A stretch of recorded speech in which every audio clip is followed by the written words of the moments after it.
Olá pessoal, tudo bem com vocês? Aqui é o professor Magno, sou professor de Química da Científica Concursos e também perito criminal, trabalho no Núcleo de Química Forense aqui no estado do Ceará. Hoje a nossa aula ela será sobre um tópico que é bastante cobrado e geralmente os alunos têm um pouco de dificuldade em todas as provas de concurso, né? Que é a estequiometria. Então, nessa aula, nós vamos mostrar aí os conceitos basilares e fazer uma quantidade grande de questões para poder fixar bem este conteúdo. Tranquilo? Então, podemos começar? Bora lá!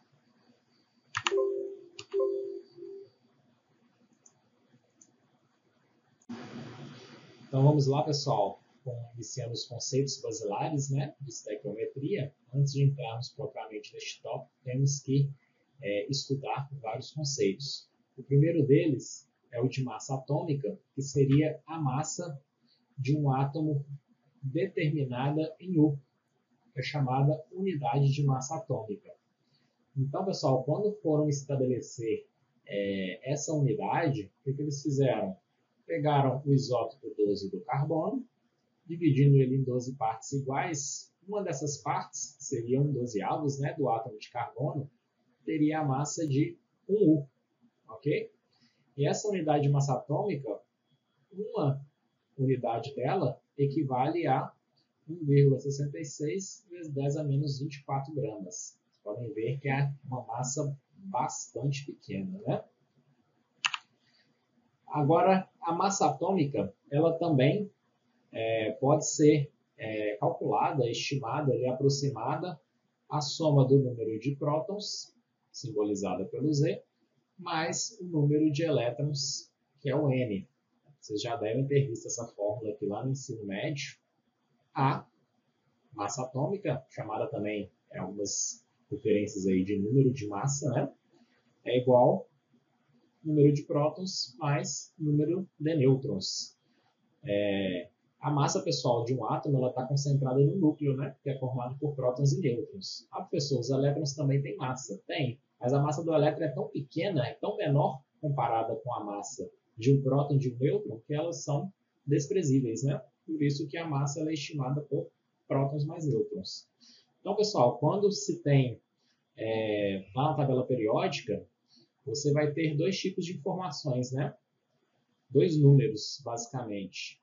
Um deles é o número atômico, no caso aqui do flúor, número atômico 9, quer dizer que ele tem 9 prótons no núcleo, né? E a massa atômica, ela vai estar lá também na tabela periódica, que seria o outro valor, o valor que é o maior, né? 18,998, arredondando, 19. Então, na questão, pode aparecer aí o exercício, ele geralmente te fornece o valor da massa. Agora, como nós vamos ver mais à frente, em relação aos principais átomos da tabela periódica, você tem que saber de cabeça algumas massas. Tá? Essa massa da tabela periódica, essa massa atômica, ela está com a vírgula, né, e vários números depois da vírgula. Mas por que isso? Quando essa massa que está presente lá na tabela periódica, ela na verdade ela é uma média ponderada das massas dos isótopos que existem para aquele átomo. Por exemplo, no caso do carbono, existe o isótopo 12, que tem abundância de 99% na natureza, e o carbono 13 tem abundância de 1%. Então, fazendo essa média ponderada, chega no valor de 12,01 U, que seria a massa atômica do carbono lá na tabela periódica. Ok? Então, aqui, ó, continuando, pessoal. Próximo conceito seria o conceito de massa molecular. A massa molecular ela é dada pela soma das massas atômicas, nós vimos agora, né? Dos átomos que vão constituir a molécula. Então, você tem uma molécula lá que tem carbono, massa 12, oxigênio, massa 16. Você vai, a partir da fórmula molecular, você vai somando ali as massas de todos os átomos para chegar na massa da molécula ou da substância, né? Então, aqui, ó, qual seria a massa molecular do oxigênio? O2.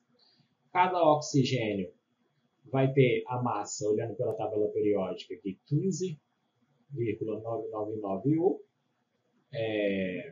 arredondando 16, né? 16 mais 16.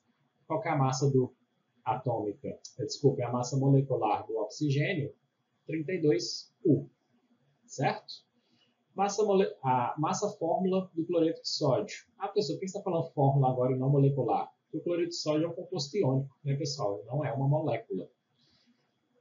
Então, massa do sódio, 22,99, seria 23, né? Mais a massa do cloro, 35,45, daria, arredondando, uma massa de 58. Então, essas massas vocês podem arredondar, tá, pessoal? Do oxigênio aqui, ó, 16. Do sódio, 23. O cloro, pode arredondar para 35,5, por exemplo, para poder fazer as contas ali nas questões. Mas é bem comum da questão ela já te fornecer essas massas. Outro conceito que é bastante importante é o de massa molar, simbolizado por MM. O que seria a massa molar? A massa presente em 1 mol da substância. A unidade, gramas por mol. Seria a quantidade em gramas em 1 mol. Pessoal, então, esse mol é a unidade que está aparecendo aqui agora, né? O que seria um mol, pessoal? O mol é uma certa quantidade, né? Todo mundo sabe o que é uma dúzia? Uma dúzia não são 12 unidades? Vê aí uma dúzia de banana. 12 unidades de banana, né? Uma dúzia de ovos. 12 ovos. O que seria mol? Mol é uma quantidade fixa também. Foi obtida aí por Avogadro. Avogadro, ele chegou aí que o mol é em torno aí de 6 vezes 10 a 23 alguma coisa. Pode ser o quê? Átomos, íons, moléculas. Então, mol, qual foi a necessidade de utilizar um valor, criar uma quantidade tão grande? Porque, pessoal, os átomos, eles apresentam massas muito pequenas, né? Os átomos, eles são muito pequenos. Não tem como você chegar no lugar e falar, me vê aí, 4 átomos de oxigênio. Como que o cara vai pesar isso se a massa do oxigênio é muito pequena? Vocês viram lá que uma unidade de massa atômica é 10 a menos 24 gramas. Não tem como a pessoa, isso não tem como trabalhar com isso, né? Por isso que se criou o mol. Já que o átomo ele é muito pequeno, tem uma massa muito pequena, absurdamente pequena, é preciso ter uma unidade, que é um número, né? Absurdamente grande, você pegar uma quantidade enorme de átomos para aí sim você conseguir trabalhar com gramas, né? As nossas balanças aí trabalham em gramas, miligramas, balança analítica ali vai medir até 4 casas depois da vírgula. Então, foi estabelecido que 1 mol seria essa quantidade aqui, esse número, né? Avogadro lá chegou em 6 vezes 10 a 23. Vocês podem ver que a potência é 23, seria um número muito alto. E ele vai corresponder, no caso do carbono, a 12 gramas. Ok? Então, daqui a pouco nós vamos ver como que você vai conseguir relacionar massa da substância em gramas com número de átomos e mol. Tá? Massa molar do oxigênio, então, pessoal, o que seria? A massa de 2 oxigênios somados seria 16 gramas por mol, mais 16 gramas por mol vai dar 32 gramas. Ah, professor, o valor está dando o mesmo que em U, né? Exatamente, é por isso que nós utilizamos o mol. Outro motivo. Quando você pega, no caso aqui, vamos comparar oxigênio. A massa molecular do oxigênio é 32U, 16 mais 16, né? Se eu pegar 1 mol de oxigênio, vai ser quantas gramas?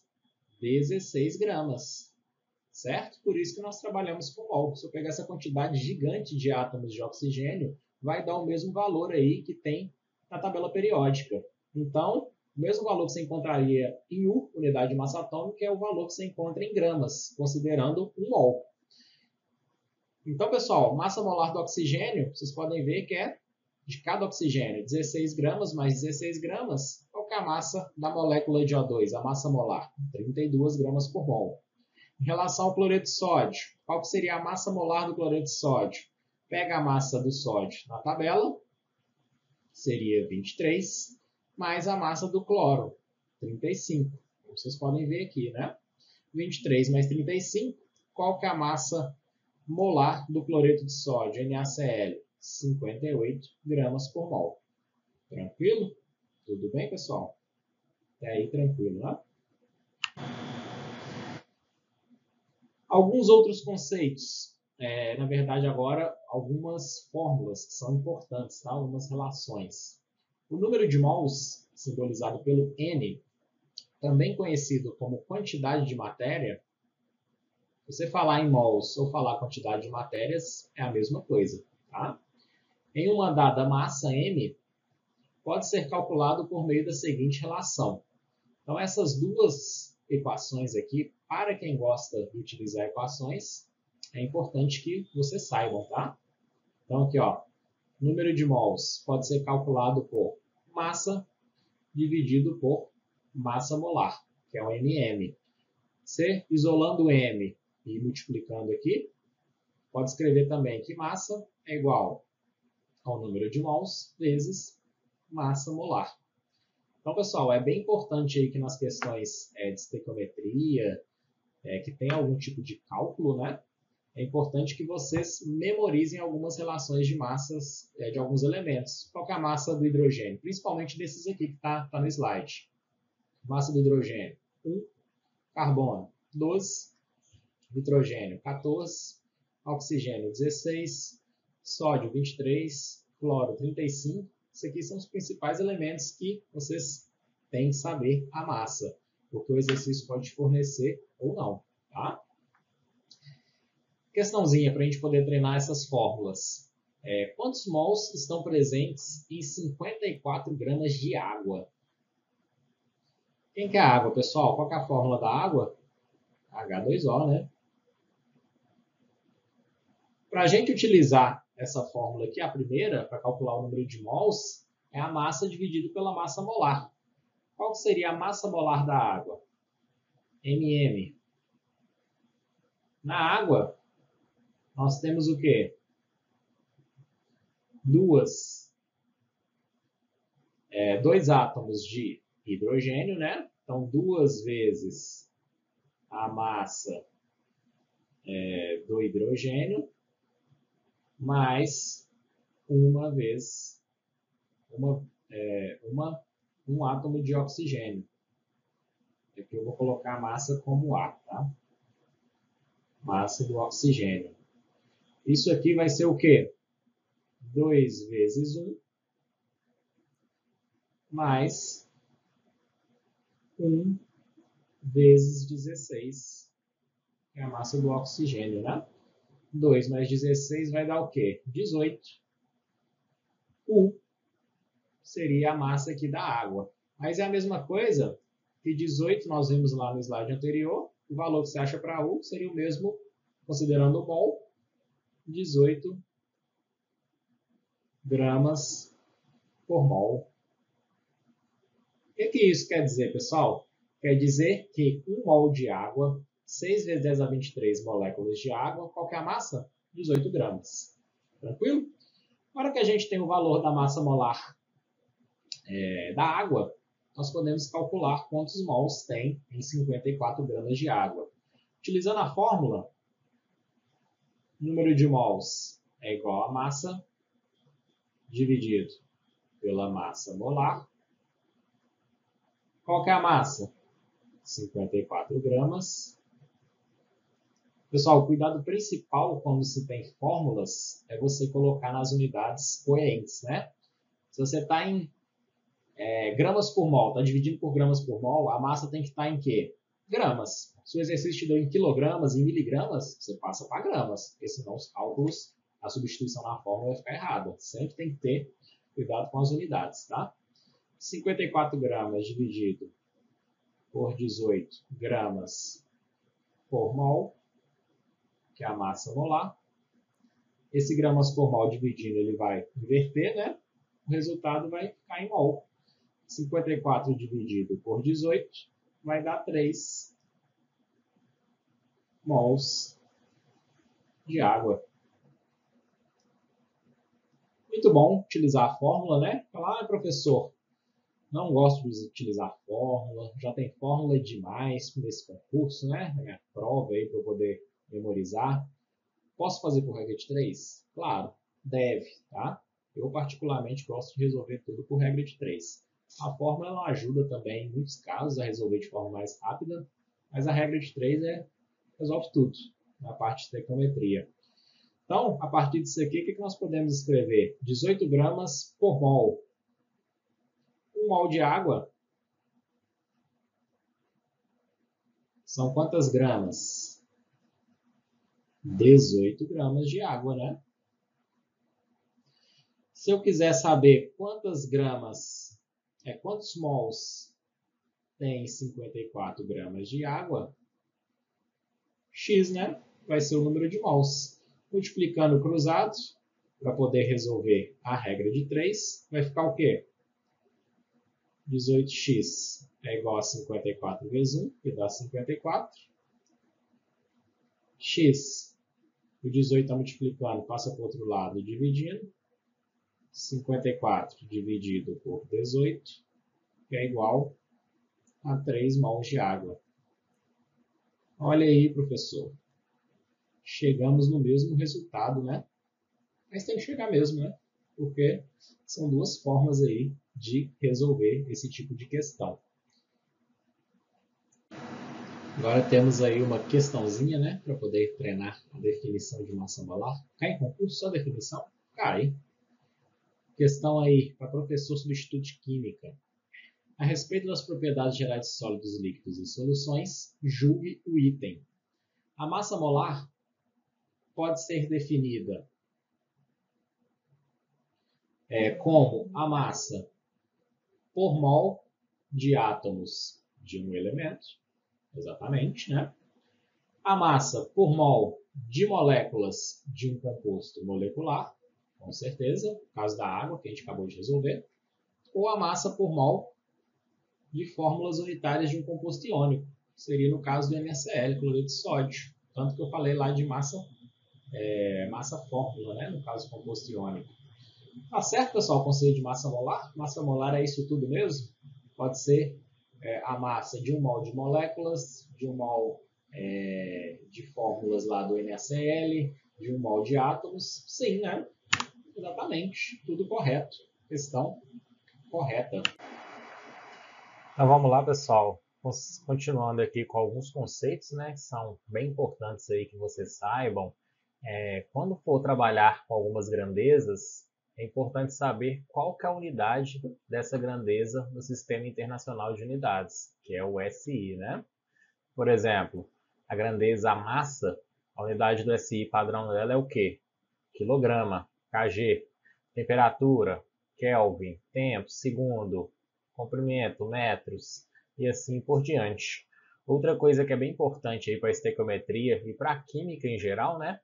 É saber ter essas correspondências aí. Por exemplo, 1 metro quadrado vai equivaler a quantos decímetros cúbicos?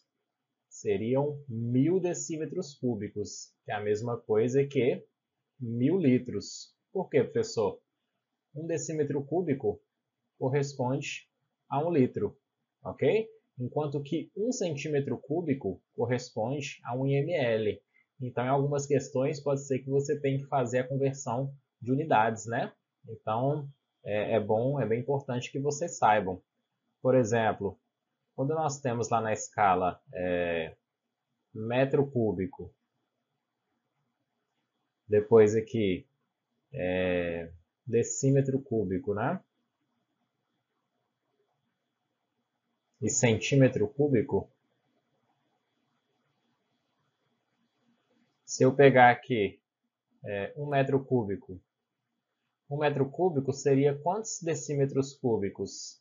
Como é que tá elevado ao cubo, ou elevado a 3, em vez de pular uma casa, você pula 3, né? Como se a vírgula estivesse aqui, ó. Aí pula 1, 2, 3. Daria 1000 decímetros cúbicos, beleza? Agora, se tiver 1 decímetro cúbico, que é a mesma coisa ali que 1 litro, né? Seriam quantos centímetros cúbicos? Mesma coisa, vai pular de uma casa para outra, como está elevado a 3, tem que pular 3. 1, 2, 3. Coloca os zeros aqui, né? Que a vírgula pararia aqui. Então, 1 decímetro cúbico seria 1000 centímetros cúbicos, beleza? Então, realizar essas conversões é muito importante. E não se esqueçam, 1 decímetro cúbico é 1 litro, 1 centímetro cúbico, 1 mililitro, tá? Outras conversões, as conversões de massa também caem bastante, tá? Nas questões de estequiometria, principalmente converter de grama para miligrama e o inverso, de miligrama para grama. Sempre aparece, tá? Então, saber essas conversões que 1 tonelada equivale a 1000 quilos, 1 quilo equivale a 1000 gramas, 1 grama são 1000 miligramas, 1 miligrama são 1000 microgramas. Mas o que é mais cobrado, as questões pelo menos de estequiometria, né? Seria essa conversão aqui, ó. Você vai ter o quê? Grama, decigrama, centigrama, miligrama. Então, se você tiver aqui, pessoal, 1 grama, agora como está elevado a 1, né, não tem nenhum número ali, vai pular só uma casa mesmo. Se você quiser chegar lá em miligramas, você tem que pular aqui, ó, uma, 2, 3 casas, né? Então, 1 grama equivale ao quê? 1000 miligramas. E se for o contrário? Aí você vai com a vírgula no sentido inverso, né? Você tem lá que o exercício te deu 250 miligramas. Isso aqui em quilos, desculpa, em gramas, quanto que seria, né? É só você pegar aqui, ó, a vírgula está aqui, né? Voltando 3, 1, 2, 3, é a mesma coisa que 0,250 gramas. Então, vocês vão perceber aí que muitos exercícios exigem de você esse tipo de conversão, tá? Seria como se você tivesse aqui, né, em miligramas. Para poder chegar em grama, tem que pular quantas casas? 1, 2, 3, né? Então, essa aí é a forma mais rápida de poder fazer esse tipo de conversão. Uma outra coisa que é importante é o conceito de densidade, tá, pessoal? A densidade, ela pode vir aí principalmente com essas unidades aqui, ó, grama por centímetro cúbico, que é a mesma coisa que grama por ml, né? Nós já vimos aí que 1 centímetro cúbico equivale a 1 ml. E a fórmula da densidade, ela é massa sobre volume. Fala, professor, eu já vi massa sobre volume também. Seria a fórmula de concentração. Sim, só que, no caso da concentração, é massa do soluto dividido pelo volume da solução. Pensa que seria a massa, por exemplo, de um sal, você joga dentro da água, dividido pelo volume total, ok? Agora, a densidade seria a massa do conjunto inteiro sobre o volume do conjunto todo, que é massa da solução sobre volume da solução. Então, é diferente, né? Seria outra coisa. E os objetos lá mais densos, eles tendem a ir para o fundo, e os menos densos tendem a ficar mais acima, quando você tem uma mistura, beleza? Então, quando cair o conceito de densidade aí, lembrem que é massa da solução dividido por, ou contido ali, né, no volume da solução, ok? Então agora, pessoal, nós vamos entrar efetivamente na estequiometria. A estequiometria, o que seria então? Nada mais, nada menos do que você relacionar o mol da substância, ou do átomo, do íon, enfim, da molécula, com a quantidade, né? Que é 6 vezes 10 a 23, pode ser átomos, moléculas, enfim. Com a massa molar de 1 mol, né? A quantidade em gramas que está presente em 1 mol, Então você consegue relacionar também, né? Por exemplo, 1 mol de água são 18 gramas. Aí para montar a regra de 3, 1 mol de água, 18 gramas, que é a mesma coisa que 6 vezes 10 a 23 moléculas de água, beleza? E ainda tem aqui em relação ao volume molar, 22,4 litros. Nessas condições aqui, ó, CNTP, que seria 0 graus e 1 atm, o volume molar, quando calcula lá, joga essas condições naquela fórmula lá do PV igual a nRT, né? Você chega nesse volume molar de 22,4 litros, beleza? Então, essa imagem aí é a que você utiliza para resolver as questões de estequiometria. Mas qual que seria o passo a passo, então, para poder resolver uma questão? Primeira coisa, caso envolva uma reação, baseie-se na equação química devidamente balanceada. Em muitos casos, a equação química balanceada é fornecida. Já em outros casos, você deverá balancear. Então é isso mesmo, pessoal. Algumas questões elas já facilitam um pouco, que ela já te dá a equação química balanceada, que você vai utilizar ali, né, para poder resolver a questão. Outro tipo de questão, ela pode te dar a equação química, mas sem estar balanceada, então você tem que fazer o balanceamento, tanto que a aula de balanceamento ela é pré-requisito para essa aula aqui de estequiometria, tá? Você tem que saber balanceamento para resolver as questões. Ou ainda, a questão ela pode só narrar, né, falar qual que é o tipo de reação que aconteceu ali, e você tem que escrever qual a reação química que está ocorrendo e depois balancear ela. Isso é muito comum acontecer com reações de combustão, né? Combustível mais oxigênio, negócio da CO2 e água. Então você monta, equaciona ali a reação química e depois tem que fazer o balanceamento.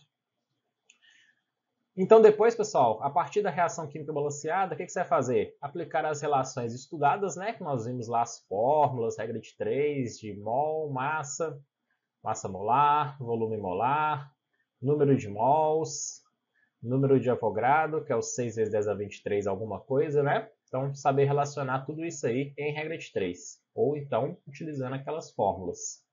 E para toda relação que não houver fórmula pré-definida ou que você não se lembrar da fórmula, aplique a regra de 3. Vocês vão ver aqui que qualquer exercício de estequiometria é possível resolver apenas com regra de 3, tá? As fórmulas, se você conseguir memorizar, é bom também, porque em alguns casos você consegue até resolver um pouco mais rápido com a fórmula, tá? Então, pessoal, coloquei aqui para vocês, né? Memorizar algumas fórmulas é importante, sim, mas tudo pode ser resolvido com regra de 3. Então, essas fórmulas aqui, ó, quantidade de matéria, número de mols, é igual a massa dividido pela massa molar. Essa fórmula é bem utilizada, tá? Se vocês conseguirem memorizar, é bom. Modificando ela, multiplicando cruzado, massa é igual ao número de mols vezes massa molar. Também é bem útil aí em algumas questões. Também a fórmula da densidade. Caso o exercício envolva densidade, lembra lá que é massa da solução dividido pelo volume da solução. Então, pessoal, quais seriam as orientações gerais aí para poder resolver uma questão de estequiometria usando regra de 3, né? Como que eu vou montar, estruturar minha regra de 3? Inicialmente, você vai pegar o que é conhecido, né? Foi fornecido lá no enunciado. Ele vai te fornecer ou o número de mols, ou a quantidade, unidades, né, da substância, se é átomo, se é molécula, enfim. A massa molar, você pode calcular, ou o exercício ele já vai te dar a massa molar da substância, ou vai te dar a massa dos elementos constituintes, se você calcula. E se estiver trabalhando com gás na questão, nas condições da CNTP, que geralmente é o que ocorre, você considera que 1 mol de gás vai ocupar 22,4 litros. Beleza? Então aqui, ó, primeira linha, você vai colocar o que você conhece, né? Ou a quantidade em mols, ou os 6 vezes 10 a 23 moléculas, átomos, enfim. Ou a massa molar, ou o volume, certo? Na segunda linha da regra de 3 é o que você vai colocar. Você vai ter uma informação a mais, que é o que o exercício vai estar perguntando, ou então você vai ter que fazer... É o que o exercício está perguntando e o que você quer achar. Você coloca como X coloco uma incógnita, né? Aí eu quero calcular o número de mols para o dobro ali de litros, para 44,8 litros. Não, eu quero calcular a quantidade de moléculas sendo 4 mols. Então, tudo isso aí você monta a regra de 3 e o que você calcular, o que você não sabe, você coloca uma incógnita, né? X, Y, enfim. Então, pessoal, aqui, ó, após montar a regra de 3, basta inserir o valor pedido no exercício e calcular a incógnita, que seria o seu resultado final já, se você for resolver o exercício numa regra de 3 só, ou o parcial, que acontece bastante também. Você tem que fazer umas 2 ou 3 regras de 3 para conseguir chegar na resposta final do exercício. Depois é só multiplicar cruzado e pronto. Algumas regras de 3, pessoal, elas vão ser necessárias para resolver a questão caso você não utilize nenhuma fórmula. A fórmula, de certa forma, ela vai economizar, né, algumas regras de 3 aí para você. Mas pode fazer tudo na regra de 3. Inclusive é a forma que eu utilizo para resolver questões. Tá?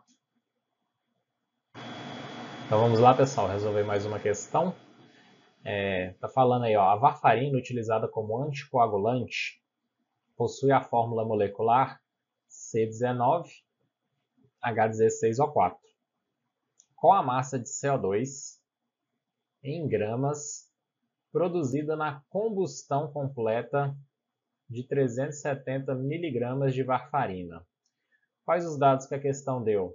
Já te deu a massa molecular da varfarina, 308 gramas por mol. Também te deu a massa molecular do CO2, que é 44 gramas por mol. A questão foi bem boazinha, né? Nem vai precisar de calcular a massa molecular aí da varfarina. Ajudou um pouco nessa parte, né? O que complica um pouquinho nessa questão é que é bem comum, tá? Em questões de estequiometria também, é você ter que montar a equação química da reação. Principalmente quando cai combustão. É bem batido de cair nas questões, tá? Então, como que seria a reação de combustão da varfarina?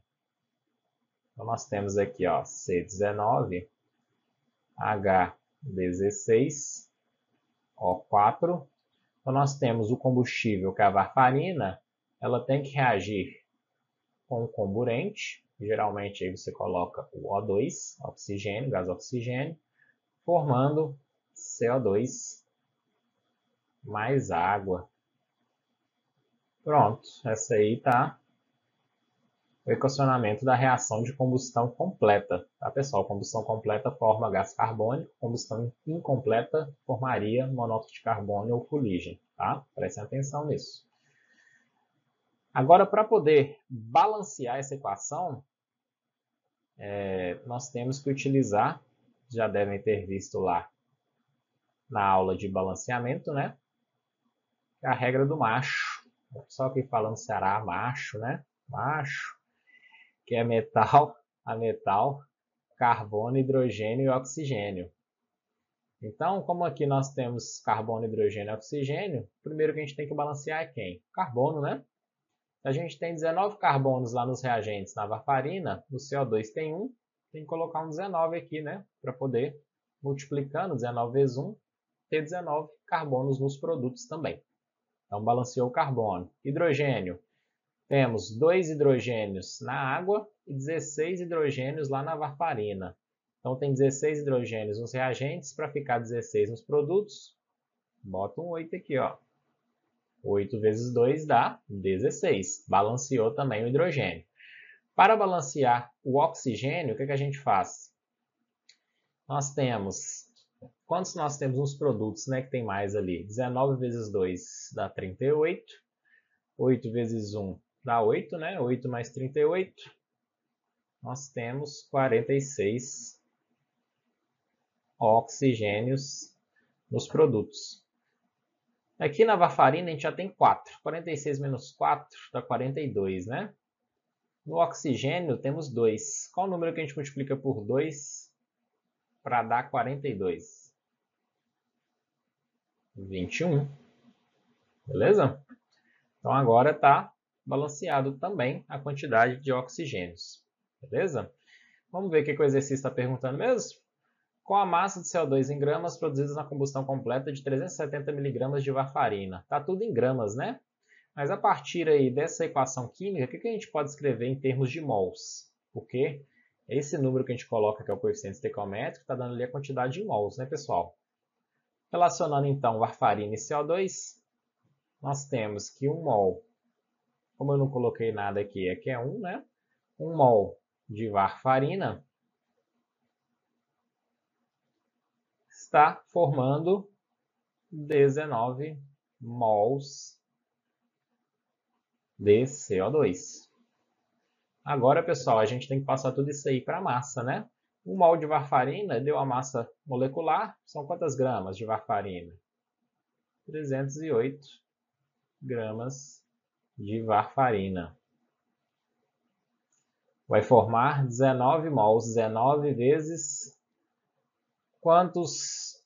Qual que é a massa molar do CO2? 44 gramas. Então, 19. Esse para 1 mol, né? Para 19 tem que multiplicar. 19 vezes 44 gramas de CO2. Vejam que eu estou na mesma, como se fosse a primeira linha lá da regra de 3, né? Eu só estou colocando ela no jeito que eu preciso para poder calcular. Então eu sei que 308 gramas de varfarina forma 19 vezes 44. Seria o quê? Vamos fazer a conta? 9 vezes 4, 36, vai 3, 4 vezes 9 é 36, vai 3, 39. Aqui 1 vezes 4, 1 vezes 4. Aqui vai dar 6, 9 mais 4, 3, vai 1, dá 8, né? 836 gramas de CO2. Pronto, aí nós temos a nossa primeira linha da regra de 3 montada, né? Agora na segunda linha é que nós vamos calcular o que o exercício está pedindo. Ele não falou que está reagindo 370 miligramas de varfarina? Se a gente quiser que a resposta saia em gramas, né? A gente tem que converter esse miligramas para gramas. Como que faz? Volta 3 casas. 370 miligramas seria a mesma coisa que 0,370 gramas, né? Joga aqui na regra de 3. Vai formar X gramas de CO2. Multiplicando cruzado, nós temos 308x igual a 836 vezes 0,370. X vai ser igual a 836 vezes 0,370. Vou fazer essas continhas aqui agora não para agilizar, pessoal. Mas você faz isso aí, vai dar em torno de 309, um valor bem próximo de 308. Dividindo 1 por 8, aí 1 pelo outro, vai dar em torno de 1, tá? Seria 1 grama, então, de CO2. Resposta letra C. Beleza? Tranquilo? Alguma dúvida?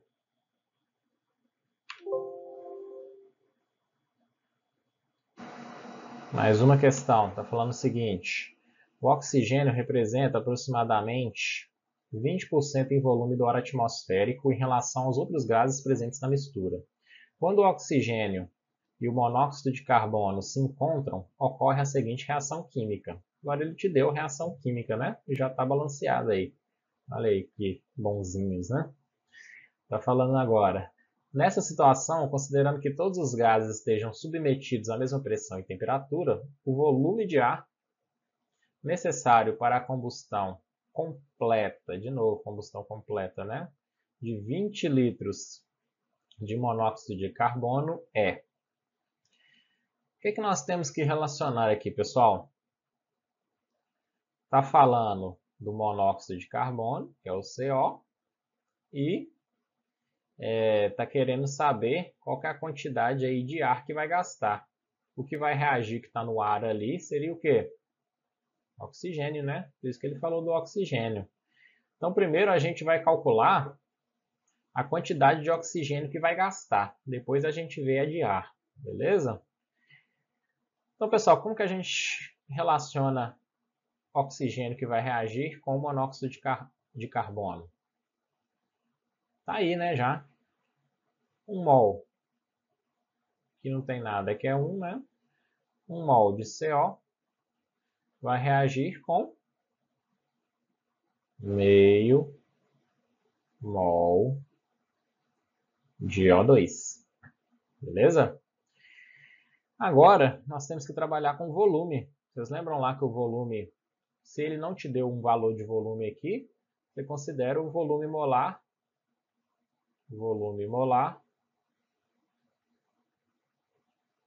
de 22,4 litros. Certo? Então, 1 mol de gás vai ocupar esse volume aí. Então, pessoal, nós vamos ter que modificar a nossa regra de 3 aqui agora para volume, né? 1 mol de CO seria o quê?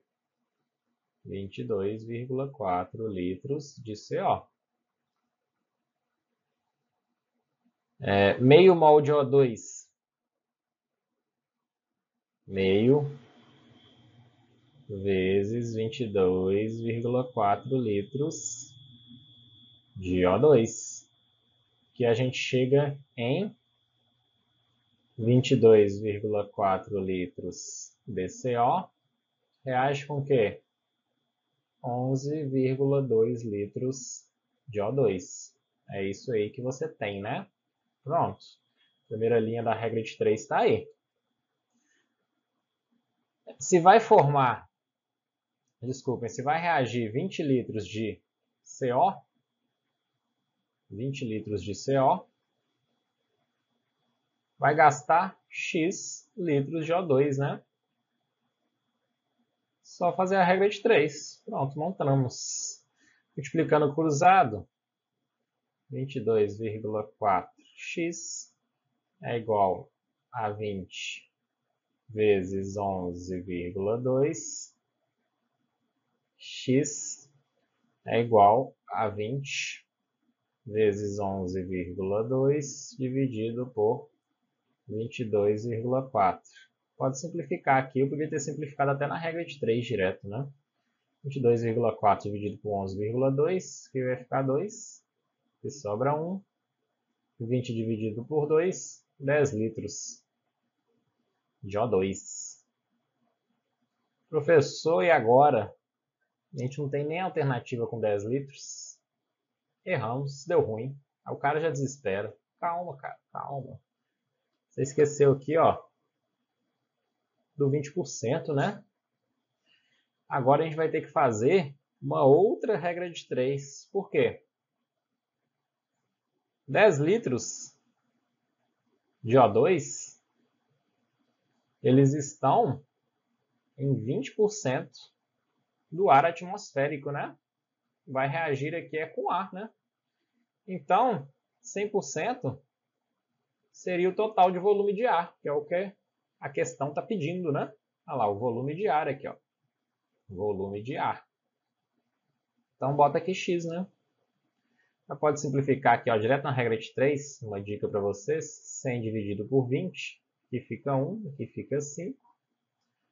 Multiplica cruzado, X é igual a 10 vezes 5, que é igual a 50 litros de ar. Resposta letra C. Beleza, pessoal? Tranquilo? Alguma dúvida?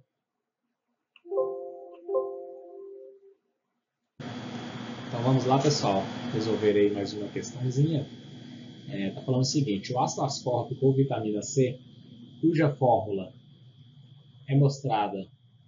estrutural é mostrada abaixo, é um poderoso antioxidante, sendo usado para transformar as espécies reativas de oxigênio em formas inertes.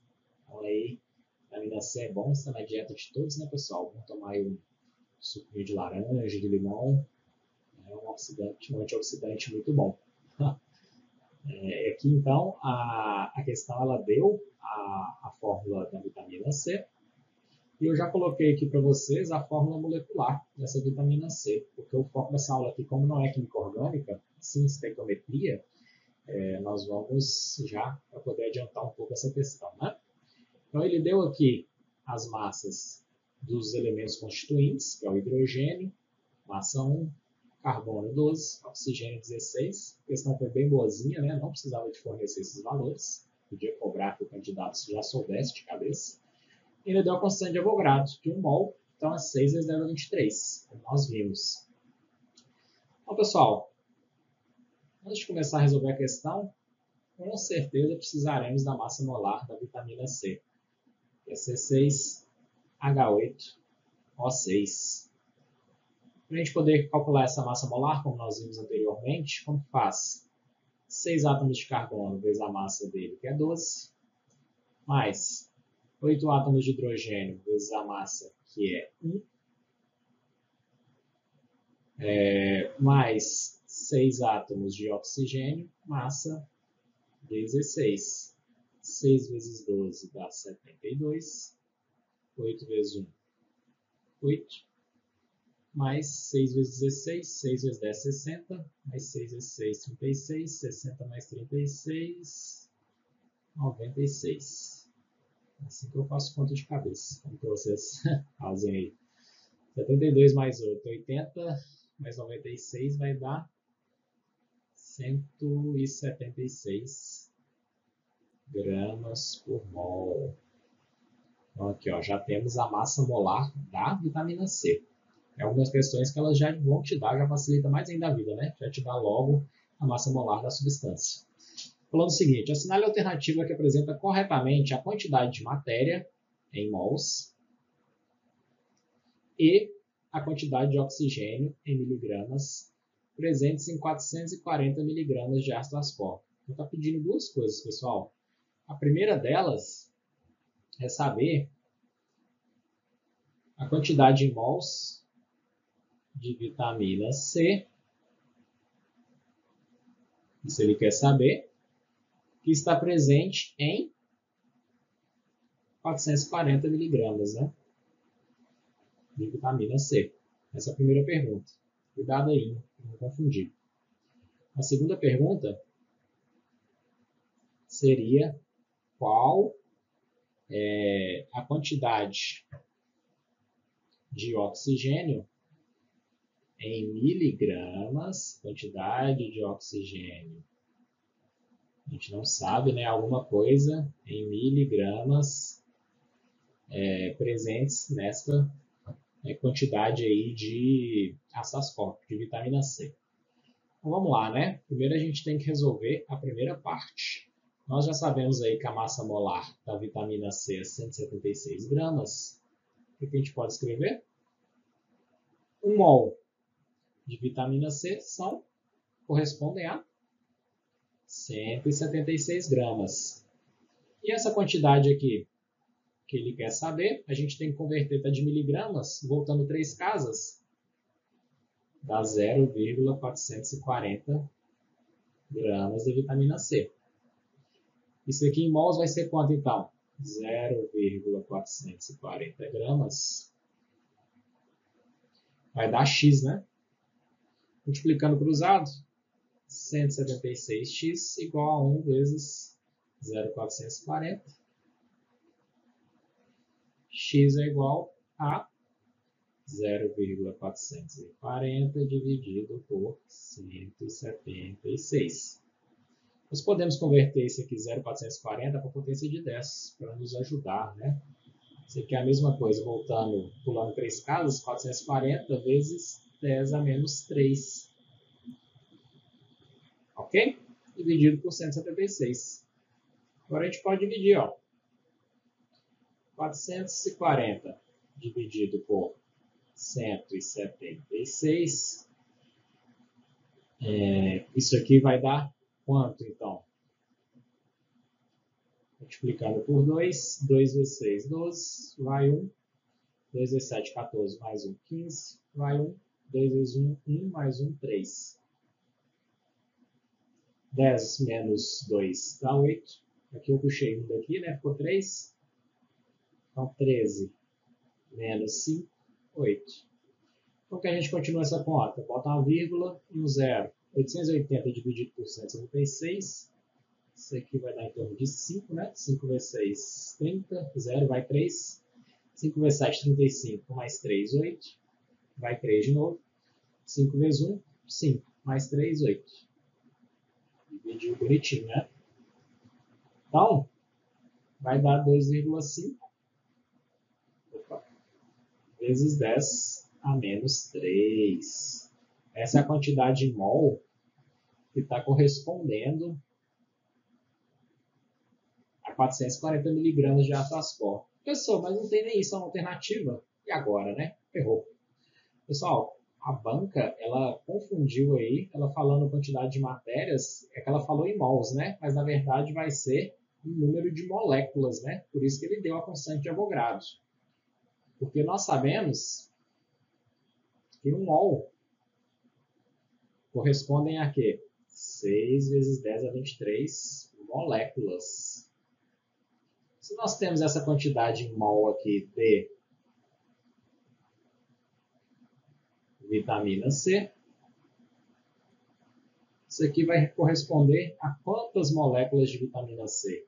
Ele devia ter falado, em vez de 100 mols, em quantidade em número de moléculas, né?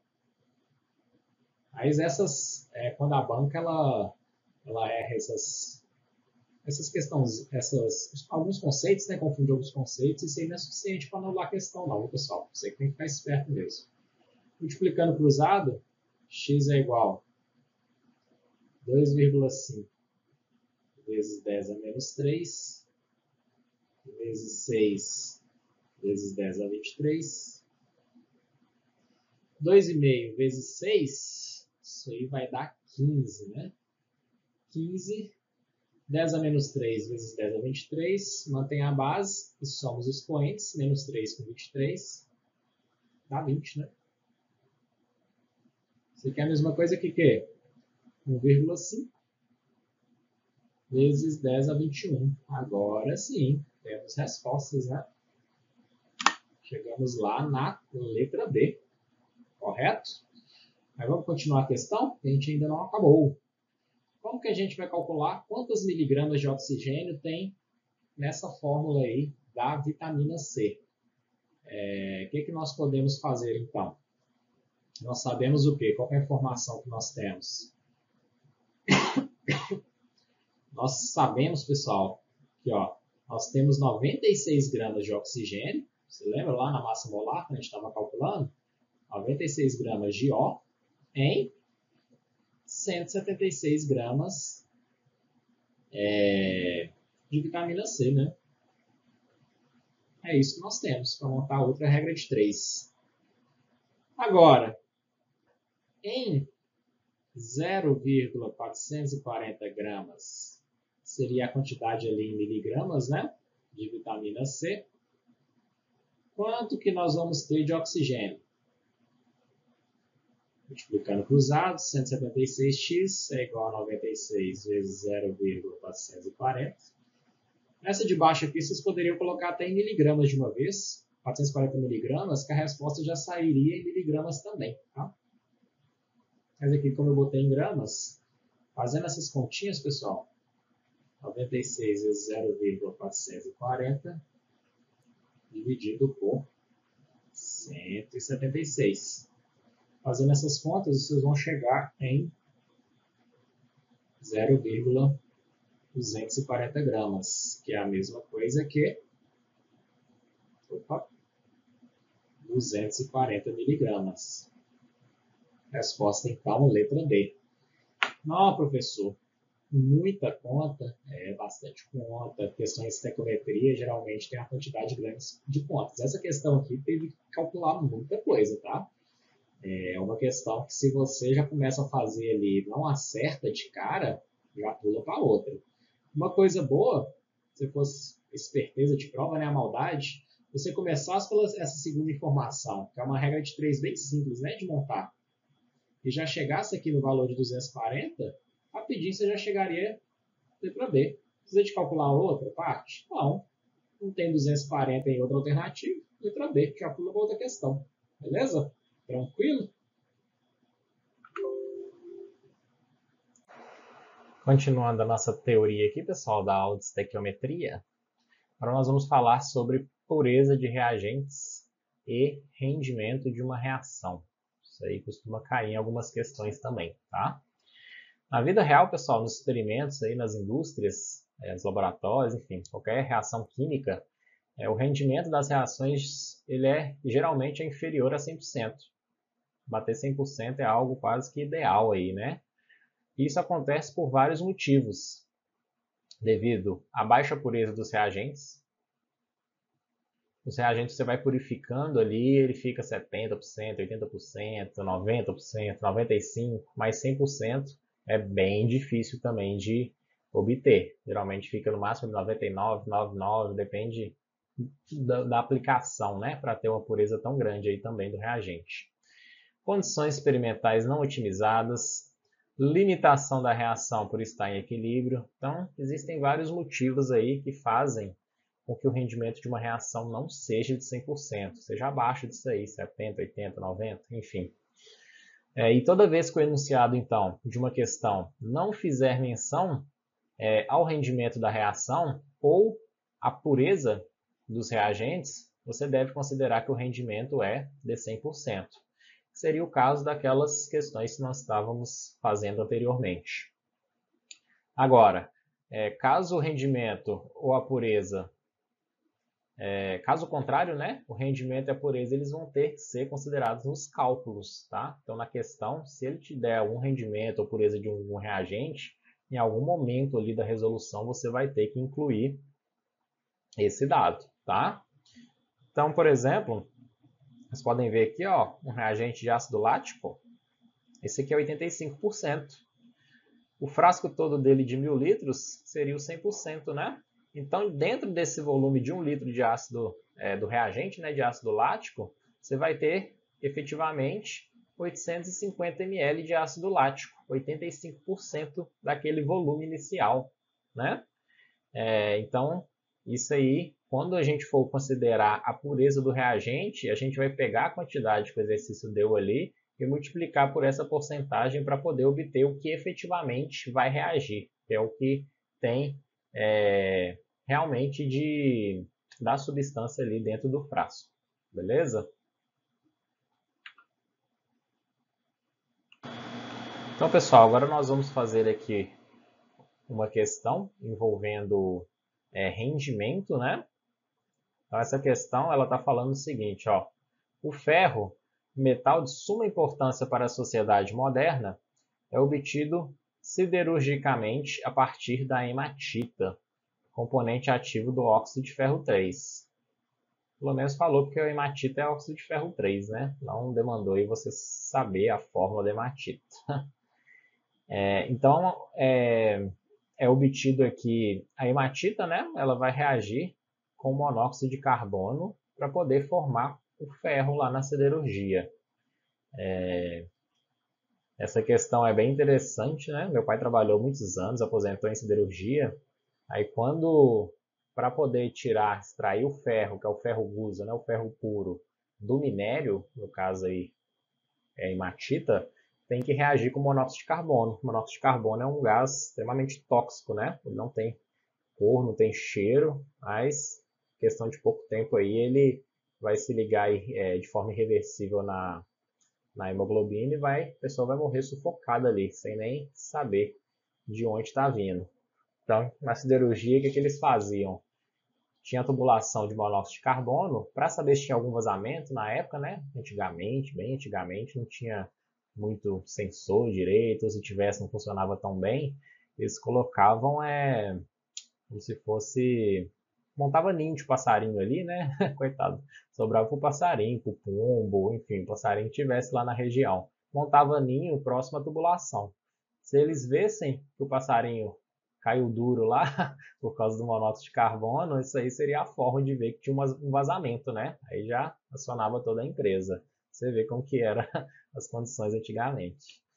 Então, continuando, pessoal, tá falando, ó, a massa de ferro em quilos que é obtida em um processo com 70% de rendimento, no qual 400 kg de hematita com 80% de seu componente ativo reage com excesso de monóxido de carbono.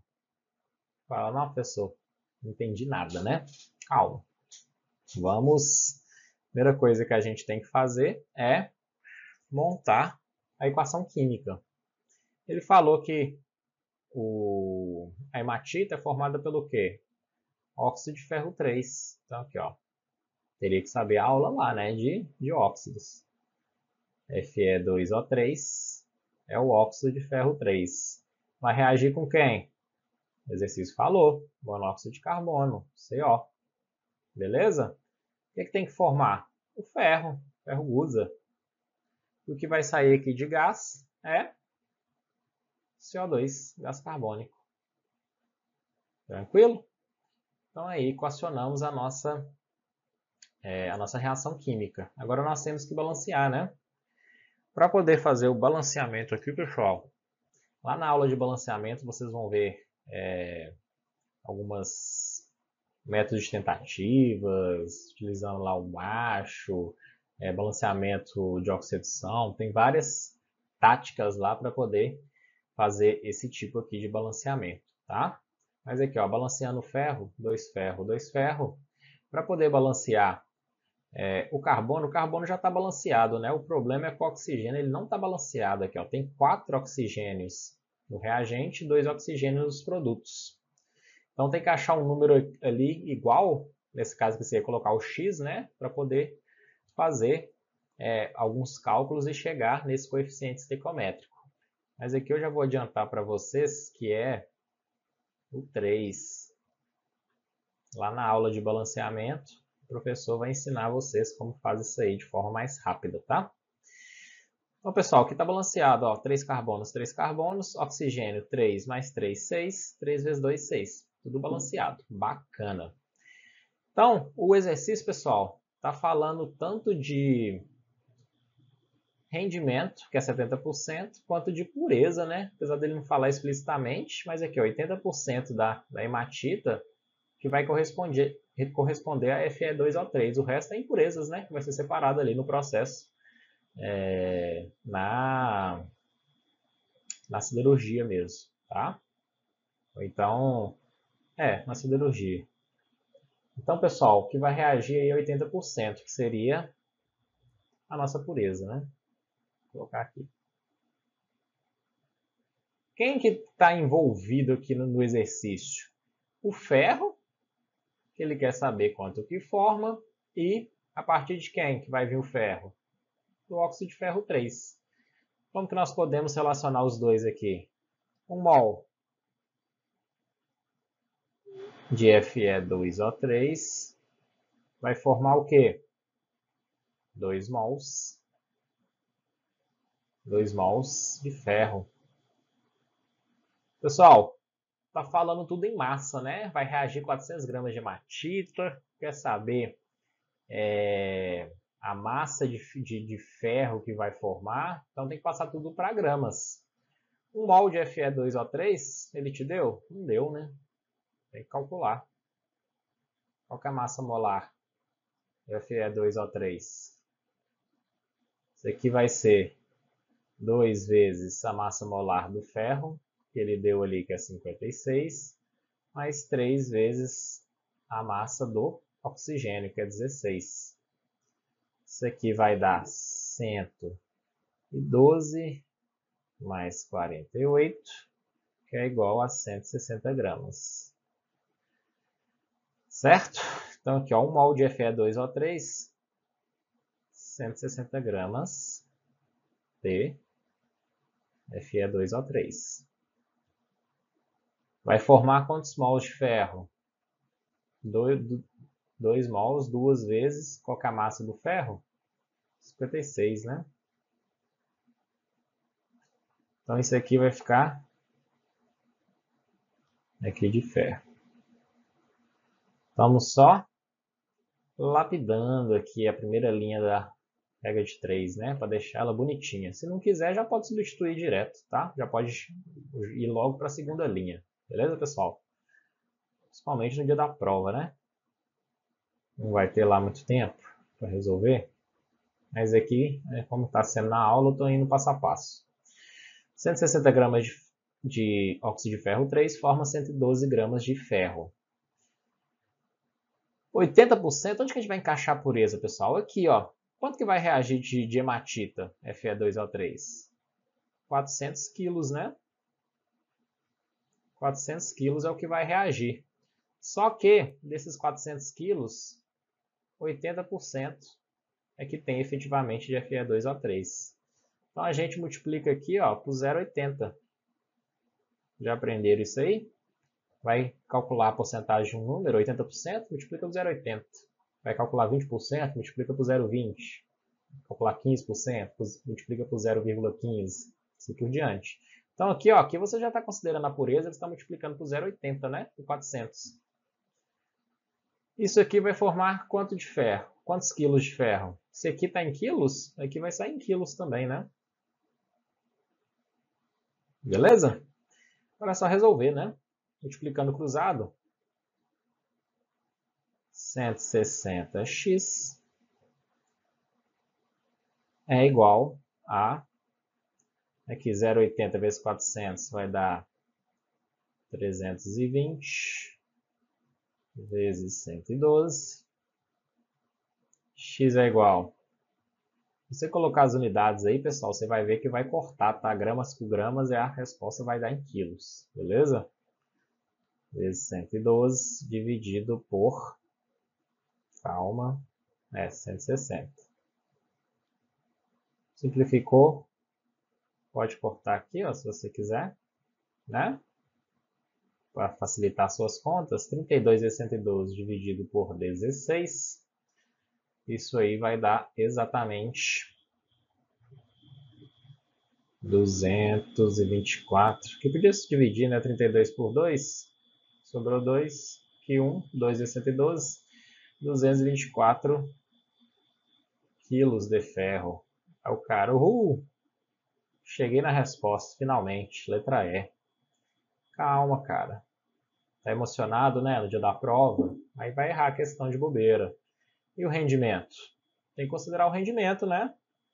Isso aqui seria como se fosse 100%. O rendimento das reações, geralmente, quando em forma do exercício, nesse caso aí, olha lá, é 70%. Então tem que multiplicar isso aqui por 0,70, né? E vai dar o valor que é a resposta de 156,8 quilos de ferro formado. Tranquilo? Uma dúvida, pessoal? Bora lá, pessoal, continuar a nossa teoria então. Agora nós vamos falar sobre reagente em excesso e reagente limitante. Pessoal, todo mundo faz bolo aqui? Gosta de fazer bolo em casa? Olha aí, deu até fome, né? Bolinho de cenoura, com a calda. Olha que beleza. Veja uma situação aqui, pessoal, para vocês entenderem essa ideia de excesso limitante. Primeiro falando do bolo, tá? O bolo de cenoura. Perguntando quantas formas de bolo são possíveis fazer com os ingredientes que você tem disponível. Você vai lá ver a receita da avó, né? A receita de sua mãe. A receita original dela está falando que é 1 xícara de farinha de trigo, 3 ovos e 3 cenouras. Tem que ser nessa proporção, com essa quantidade, senão o bolo vai ficar ruim, né? Vai ficar esquisito. Aí você vai ver na sua despensa, na sua geladeira, o que você tem? 3 xícaras de farinha de trigo, beleza. Dá para fazer, tem 3 medidas aqui, né? Fazer 3 bolos. Tem 9 cenouras, beleza. 3 vezes 9, 3 vezes 3, tem 3 receitas aí com a quantidade de cenouras. Putz, só tenho 6 ovos. E agora? A receita é 3 ovos para fazer um bolo. Eu quero fazer 3 bolos. Eu tenho farinha para fazer 3 bolos? Tenho. Tem cenoura para fazer 3 bolos? Tenho. Tenho ovos para poder fazer 3 bolos? Não. Para fazer 2, né? Se a receita leva 3, eu tenho 6, dá para fazer 2 bolos. Quem que está limitando aí a quantidade de bolos que seria o nosso produto, né? Os ovos. Nesse caso, quem que seria? Então assim, eu vou, né, fazer esse bolo aí com o que eu tenho. Azar da receita. O que vai reagir ali na proporção? Seria 1 xícara de farinha para 3 ovos para 3 cenouras. Mas eu coloquei 3 xícaras de farinha de trigo, 6 ovos e 9 cenouras. O que vai reagir seria como se fosse para poder formar 2 bolos. O que ficou em excesso? O que vai sobrar ali? Vai ficar aquele bolo farinhento e com muita cenoura, né? Então, neste caso aqui, o que está limitando eu fazer 3 bolos seria o meu reagente limitante, são os ovos, né? Os ovos seriam o meu limitante. E o que está em excesso seria a farinha de trigo e a cenoura. Nessa formulação minha aí vai ficar em excesso, beleza? Então, pessoal, vejam aí a definição de reagente em excesso e limitante. Reagente em excesso, quem que é? Reagente que não será totalmente consumido na reação, estará proporcionalmente em maior quantidade. No caso lá dos átomos, né? Em mol. No nosso exemplo, quem ficou em excesso, proporcionalmente maior quantidade, a farinha e a cenoura. E quem está limitando? Reagente limitante. Reagente que será totalmente consumido. Os ovos ali serão totalmente consumidos, né? E terão proporcionalmente uma menor quantidade de matéria, em mol. No nosso exemplo, quem foi o limitante? Os ovos, né? Agora, na questão lá, voltando aí para nossas questões de estequiometria, que envolvem reagente limitante e reagente em excesso. Como que eu vou identificar isso aí, pessoal? Sempre que o enunciado fornecer a quantidade de mais de um dos reagentes, desconfie, tá? Provavelmente você vai estar diante aí de um exercício envolvendo reagente em excesso e reagente limitante. Isso aí, então, vai ocorrer porque a proporção entre os reagentes não está respeitando a proporção estequiométrica da equação química balanceada. A equação química balanceada seria como se fosse a receita original, né? A receita da avó. E você lá está querendo, vai fazer com que você tem na vida real ali, né? Que eu tenho na minha geladeira, na minha despensa. Que é o que ocorre, então, nas reações químicas, pessoal. Beleza? Então, quando o exercício te deu 2 quantidades, desconfie que ali será uma questão envolvendo reagente excesso e reagente limitante. Beleza? Questãozinha. Vamos lá. Quanto às propriedades gerais e aos conceitos da química inorgânica, suas aplicações, julgue o item. Em uma reação de neutralização, o reagente consumido, em primeiro lugar, é chamado de reagente limitante. Beleza. A menor quantidade ele vai ser consumido logo, né? A quantidade mínima de produto que pode ser formada depende da quantidade inicial desse reagente. Ok. É o que está limitando a quantidade de produto. O reagente presente em quantidade superior à necessária para reagir é chamado de reagente em excesso. Beleza, exatamente. Esse tipo de reagente em quantidade superior é totalmente utilizado pela reação, de modo que é inteiramente consumido. Pô, tá errado, né? Tava indo tão bem. Aí já começou a errar aqui, ó. Totalmente utilizado pela reação? Não. Inteiramente consumido? Não mesmo, né? Quem é inteiramente consumido é o reagente limitante, não o que está em excesso. Aí avacalhou. Errado. Questãozinha agora. Primeiro um exemplo, tá, pessoal? Qual que é uma estratégia boa aí de prova para você identificar qual que é o reagente em excesso e qual que é o limitante? Tá falando, ó. O fosfato de sódio pode ser produzido pela reação entre soda cáustica e ácido fosfórico, segundo a equação não balanceada. Considere, aí deu o que, ó, né? Hidróxido de sódio, soda cáustica, mais ácido fosfórico, H3PO4, vai formar o fosfato de sódio, Na3PO4, mais água. Considere a mistura de 10 mols de hidróxido de sódio e 2,5 mols de ácido fosfórico. Ah, professor, olha aí. Está dando a quantidade de 2 reagentes. Estranho, né? Não, estranho não. É a questão que envolve reagente limitante em excesso. Marque a alternativa que contém a massa em gramas do reagente que sobrará após o término da reação, o reagente limitante e o número de mols de fosfato de sódio formado. Está pedindo 3 coisas. Vocês podem ver que nas alternativas tem 3 informações. Antes da gente resolver a questão propriamente dito, vejam aí a estratégia para poder determinar quem que é o reagente excesso e limitante. Aqui, ó, já vou até aproveitar ali para poder balancear a minha equação. Aqui, ó, é 3 mol de NaOH reagindo com 1 mol de ácido fosfórico, formando 1 mol de fosfato de sódio e 3 águas. Beleza? Uma forma interessante, pessoal, de vocês descobrirem isso seria, então, nós temos 3 mol de NaOH reagindo com 1 mol de H3PO4. Beleza? Aqui, ó, ele não te deu também, teria que calcular nessa questão, né? Que a massa molar do NaOH é de 40 gramas por mol, beleza? E a do ácido fosfórico é de 98 gramas por mol. Ah, professor, você é bom mesmo, hein? Fazendo as contas tudo de cabeça já? Não, estou vendo aqui, olha lá. 40, 98. 3 mols de NaOH, pessoal, é 3 vezes 40 gramas, concordam? 1 mol de H3PO4, 98 gramas.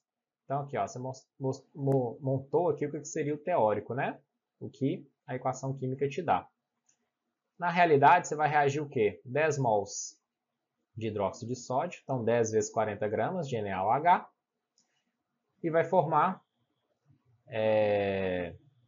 teoricamente, que está 2,5, mas na verdade aqui é 1, né? 1 mol, 1 vezes 98. Quando você multiplica cruzado, pessoal, aqui, ó, multiplica isso aqui cruzado, chega nesse valor. Multiplica o outro lá cruzado, chega nesse outro valor. O valor maior que aparecer ali é o reagente que está em excesso. E o que está em menor quantidade é o limitante.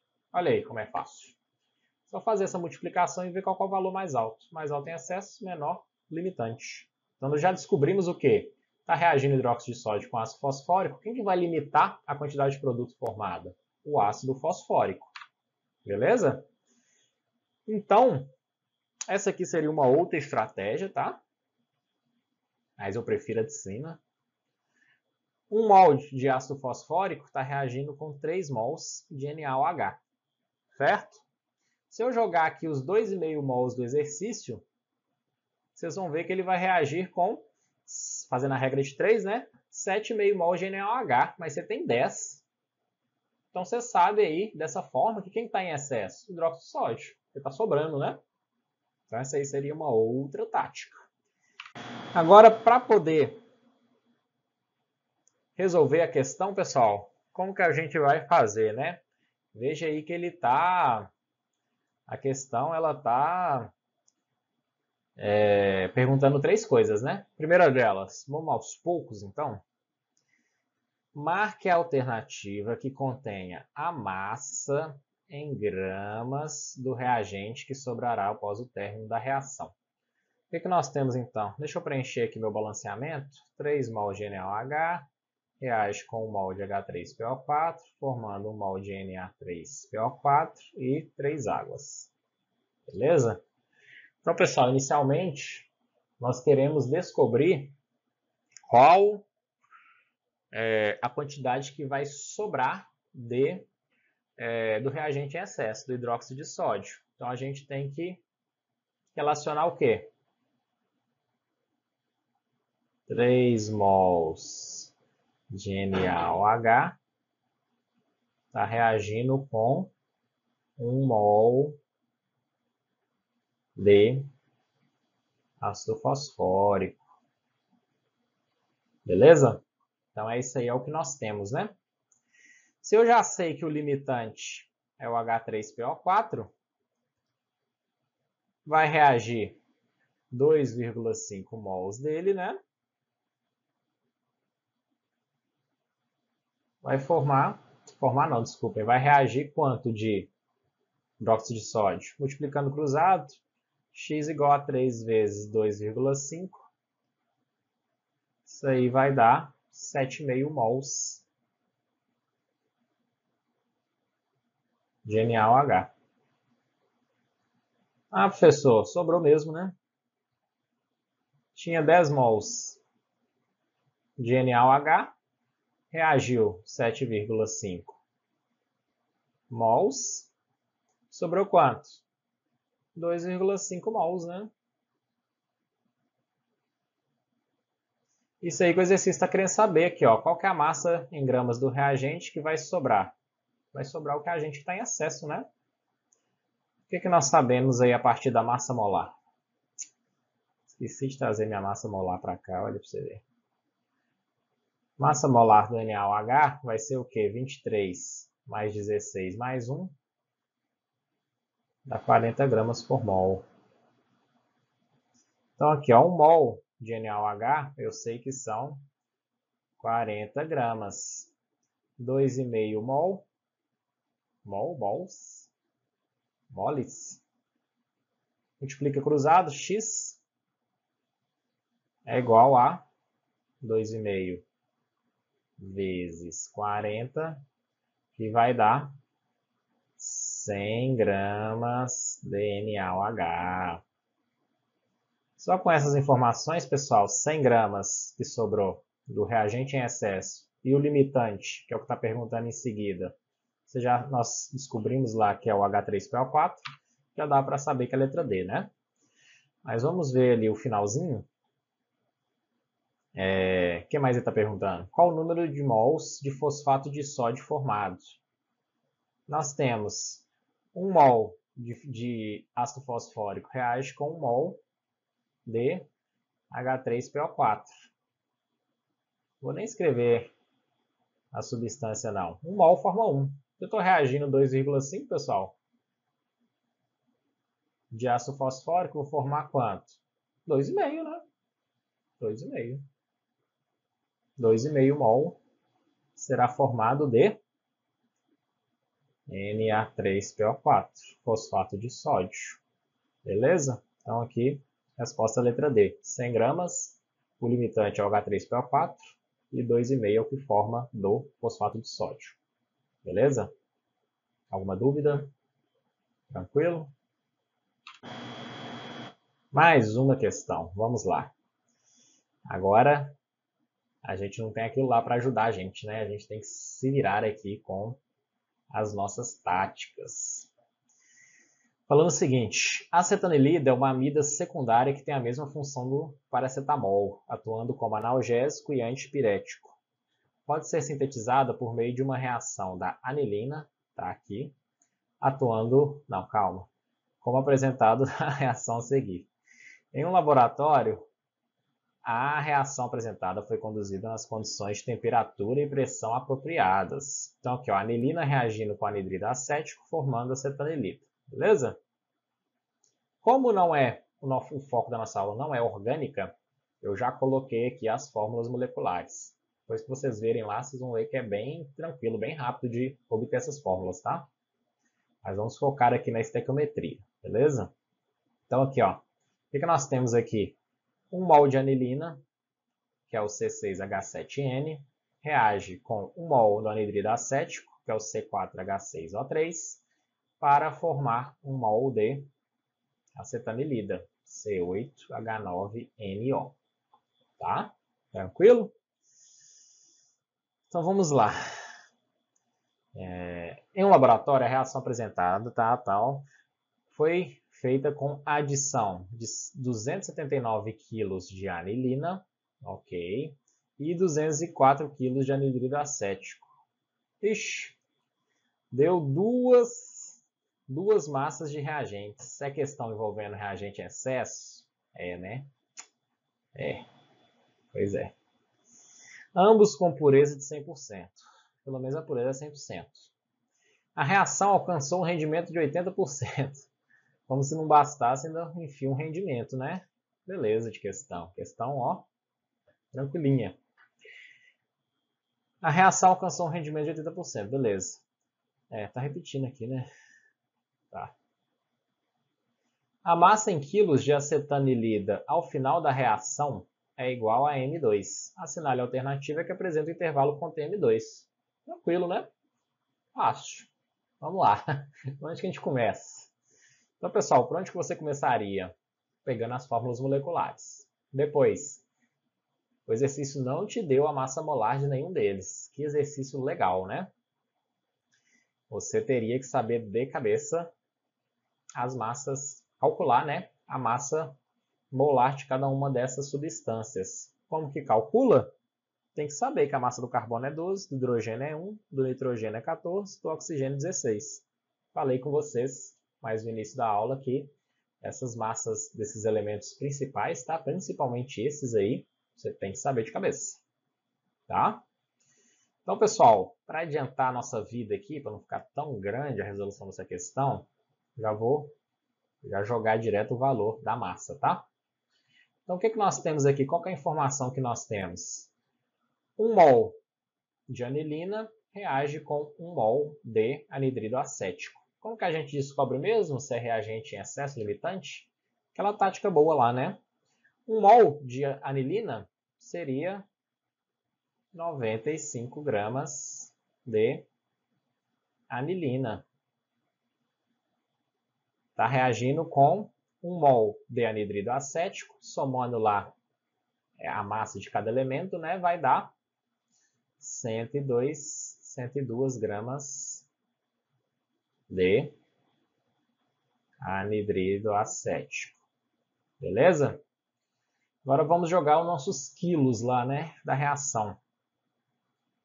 279 quilos de anilina vai reagir com 204 quilos de anidrido acético. Como que a gente descobre mesmo quem que é o reagente limitante? Multiplica cruzado aqui, ó. 95 vezes 204 vai dar exatamente 19.380. Multiplico 102 por 276, vai dar exatamente 28.458. Qual que é o número maior? Esse de cá, né? Quem que está em excesso, pessoal? Quem está em excesso, então, que ficou desse lado? É a anilina. Anilina. Quem que é o limitante? O número menor. O limitante é quem? O anidrido acético.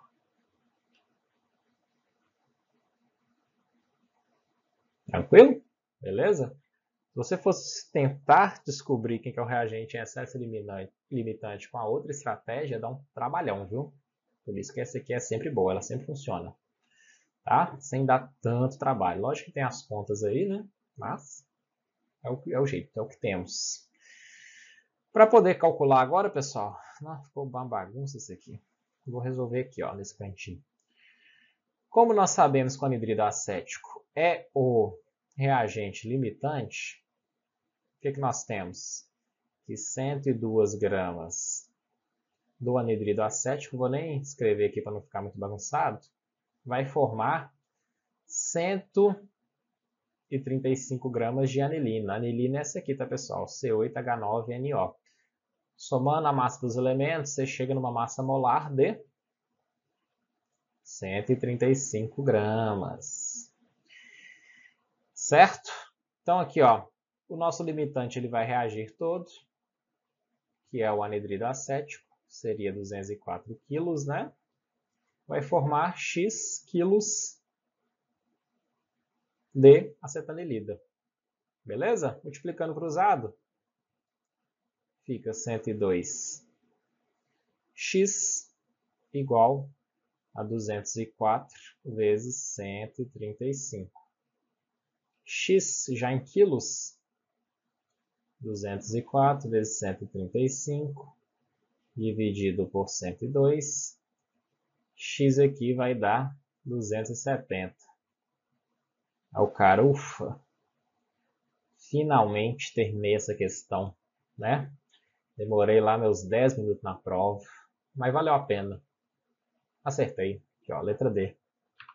Não, letra C.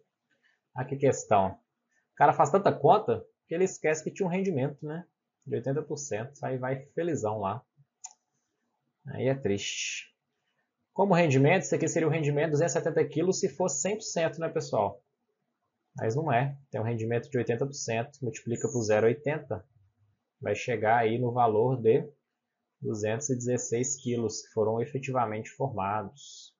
Resposta, então, letra C. Está entre 200 e 250 essa massa. Tranquilo? Questãozinha maldosa, né? Uma questão, pessoal, que você gastaria muito tempo para fazer na prova. Você tem de fazer os cálculos ali rápido, chegou na resposta, beleza, marcou, foi para outra. Se estiver gastando tempo demais, pula. No final, se tiver tempo, você volta nela. Provavelmente você não vai ter que chutar, tá? Mas é uma questão que gasta bastante tempo. Tem muita informação. Beleza? Tranquilo? Continuando, então, a nossa aulinha, o nosso último tópico de hoje será sobre determinação da fórmula molecular. Aqui, pessoal, existe uma forma de você determinar a fórmula molecular a partir da massa, tá? Então, aqui, ó, quais seriam as etapas para poder fazer isso, né? Primeiramente, encontre o número de gramas de cada elemento em 100 gramas da substância. Você chuta ali uns 100 gramas, tá? Converta a massa do elemento em número de mols. Obtém a fórmula mínima. Obtém o número que multiplica a fórmula mínima para chegar, finalmente, à fórmula molecular. A pessoa não entende nada. Tá, vai entender daqui a pouco. Então, de fato, o que você tem que fazer? Substituir a composição percentual por gramas. Então, o exercício ele vai te fornecer o quê? Tem tantos por cento de carbono, tantos por cento de hidrogênio, tantos por cento de oxigênio. Qual a fórmula molecular? É isso, tá? Divida a massa de cada elemento pela respectiva massa atômica. Divida todos os números de mols pelo menor valor encontrado. Isso aqui é como se fosse um passo a passo, tá, pessoal? Resolva a equação fórmula mínima vezes N vai dar a sua fórmula molecular. Desculpem, a massa vai dar a massa molar, tá? Massa molar, tem que dar esse valor igual a massa molar, que ele também vai te fornecer no exercício, beleza? Se a fórmula mínima for tal número multiplicado por N, você vai chegar na fórmula molecular. Continuo não entendendo nada. No exemplo você vai entender aqui, ó. O exemplo ele deu que uma substância desconhecida tem a massa molar de 176 gramas por mol e o resultado lá de determinada técnica mostrou que essa substância tem 40,9% de carbono, 4,58% de hidrogênio, 54,5% de oxigênio. Qual que é o primeiro passo? Substitui composição percentual por gramas. Passa tudo para gramas. Pá, pá e pá. Tudo em gramas, né? Beleza. Agora, você vai dividir assim, quantidade em gramas pela massa molar. Massa atômica, né? Na verdade, aqui do elemento. Você tem 40,9 gramas de carbono, divide pela massa dele, que é 12, dá 3,41 mol.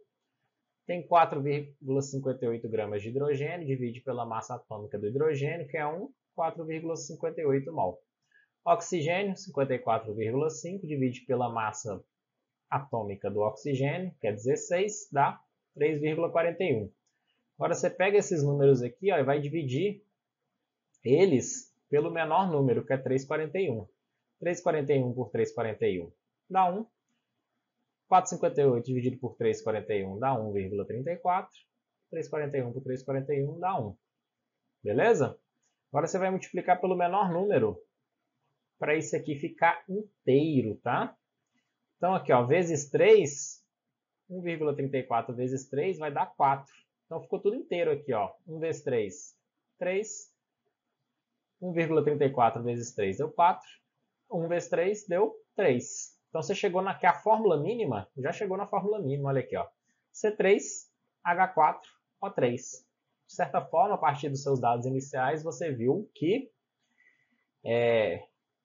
está nessa proporção aí, né? 3 carbonos, 4 hidrogênios, 8 oxigênios. Mas essa ainda não é a fórmula final. Se você somar essa massa aqui, vai dar 88. E o composto tem massa molecular de 176, né? Qual o número que você multiplica 88 para dar 176? 2, né? Multiplicando essa fórmula mínima aqui por 2, finalmente chegamos na fórmula molecular do composto desconhecido, que é C6H8O6. Tranquilo, pessoal? Beleza? Questãozinha. Vamos lá fazer uma questão agora envolvendo essa parte aí de fórmula molecular, porcentagem e assim por diante, né? Está falando o seguinte: a cocaína, cuja estrutura molecular é visualizada a seguir, é um narcótico que causa dependência. Verdade, causa dependência. A fórmula estrutural da cocaína está aqui. Novamente, nosso foco aqui não é química orgânica, tá? Eu já dei a fórmula, já extraí, né, a partir da fórmula estrutural, a fórmula molecular. É bem tranquilo, não tem muita dificuldade. E agora eu vou precisar da fórmula molecular da cocaína. Como que a gente calcula para poder resolver esse exercício? Está falando, ó. Vamos ler primeiro, né? O que está pedindo? Supondo que a Polícia Federal fez uma apreensão e a amostra de cocaína pura foi analisada por combustão, a porcentagem aproximada de átomos de carbono, hidrogênio, nitrogênio e oxigênio, respectivamente, na molécula de cocaína é. Quer saber, em relação à massa, tem que calcular a porcentagem, né? Se a gente tem que calcular a porcentagem, a gente tem que descobrir, primeiramente, qual que é a massa total. Qual que seria a massa molar da cocaína, pessoal? Vamos lá calcular? 17 átomos de carbono vezes 12, que é a massa do carbono. Saibam de cabeça, apesar dele ter dado aqui, né?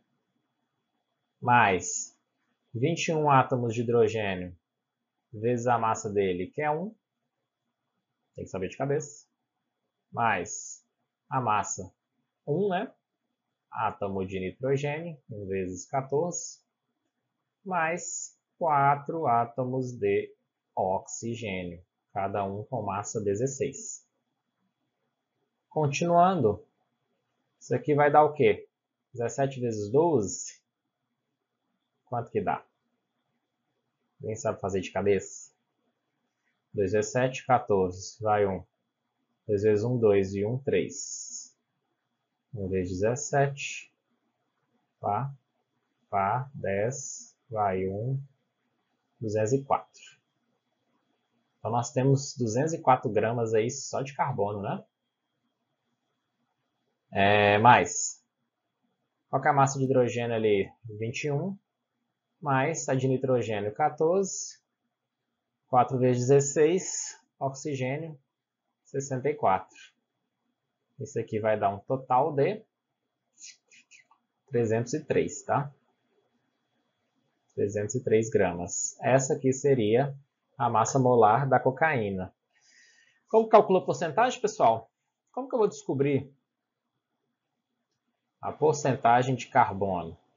Só pegar a massa do carbono, que eu já tenho aqui, ó, 204, divide por 303, que é o total, vezes 100%, né? Isso aí vai dar, fazendo as continhas, 63. 63? Deixa eu ver. Não, 67,3%. Como que eu calculo a porcentagem de hidrogênio? Mesma ideia, né? Divide a massa do hidrogênio pelo total, vezes 100%. Isso aí vai dar 6,9% de hidrogênio. Porcentagem de nitrogênio. 14 por 303 vezes 100%. Isso aí vai dar em torno de 4,6%. Por fim, porcentagem de oxigênio, 64 dividido por 303 vezes 100%. Isso aí vai dar 21,1%. Então, respectivamente, resposta letra E, 67,3%, 6,9%, 4,6% e 21,1%. Bem tranquila essa questão, né, pessoal? Acho que o mais difícil aí era, talvez, não é tão difícil, tá? Extrair de forma rápida a fórmula molecular e calcular. Beleza? Tranquilo? Alguma dúvida? Então, por hoje é isso, pessoal. Gostaria de agradecê-los aí, quem ficou até o final dessa aula. Espero que essa aula tenha sido bem útil para vocês, tá? Para evoluir aí mais, conseguir um conhecimento melhor no tópico de estequiometria e também conseguir resolver questões, né? Vocês viram aí que é um tópico que envolve muitos cálculos, então quanto mais vocês praticarem, mais questões vocês praticarem envolvendo ali cálculo estequiométrico, rendimento, pureza, reagente em excesso, melhor para chegar no dia da prova afiado e conseguir resolver essas questões num tempo mais rápido, que é muito importante também. Beleza? Então é isso, pessoal. Vou deixar aqui meus contatos para vocês. O meu Instagram é prof.magno.augusto. Também tem o canal do YouTube Prof. Magno Augusto. Então me sigam lá, ok? Espero que vocês tenham gostado bastante dessa aula. Ela tenha sido bem proveitosa para vocês. Beleza, pessoal? Então até mais. Eu gostaria só de falar aqui, ó, também do nosso plano de mentoria e monitoria da Científica Concursos, tá? Nós temos aqui aulas como essas para os tópicos, todos os tópicos de conhecimento específico, tá? Então, tudo aí que for química, biologia, física, medicina legal, criminalística, e estamos estendendo aí para outras áreas.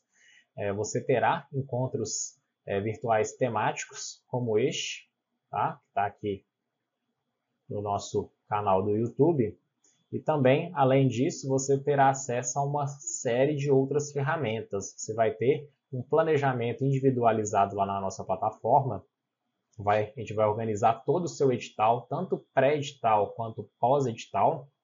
Vai ter todos os tópicos lá na plataforma, que você vai saber exatamente o que tem que estudar, quando revisar, quando fazer exercícios, tudo lá bem separado, né? Bem organizado na nossa plataforma, incluindo então as metas diárias, as metas da semana. Nós temos listas de questões por tópico criados no QConcursos para as disciplinas de conhecimentos gerais e também algumas cadernos de questões para de conhecimentos específicos também. Você pode alterar o seu plano, entrou num plano para um concurso de perito, depois vai continuar mais tempo com nós, pode migrar para outro plano, isso é bem tranquilo de fazer também.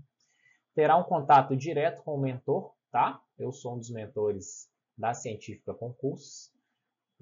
E nós, mentores, damos feedback quinzenal e mensal. Quinzenal ele é um pouco mais direto, mensal é mais detalhado, avaliando todo o seu desempenho ali em todas as disciplinas. A plataforma gera uma série de relatórios para a gente dar um feedback muito interessante para vocês. Sugestões de fontes bibliográficas dos nossos materiais sempre vão ter, muitas delas gratuitas, tá?